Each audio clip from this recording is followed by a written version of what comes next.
Feature control frame placement. There are 4 different methods for attaching a feature control frame to its feature. A.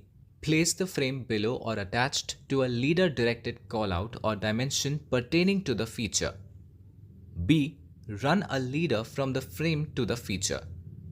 C. Attach either side or either end of the frame to an extension line from the feature provided it is a plane surface.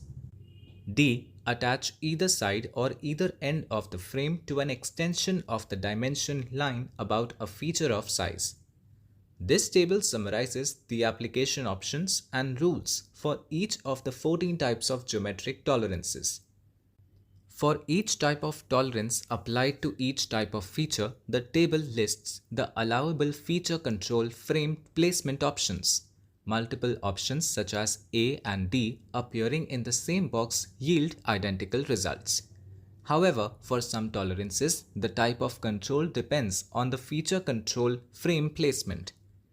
For a straightness tolerance applied to a cylindrical feature, for instance, placement B controls surface elements while placements A or D control the derived median line. Reading a feature control frame. It's easy to translate a feature control frame into English and read it aloud from left to right.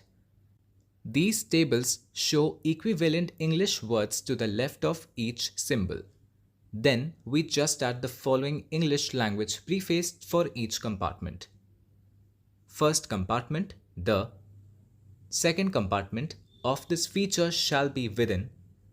Third compartment, to primary datum. Fourth compartment, and to secondary datum. Fifth compartment, and to tertiary datum. Now read along with us feature control frame.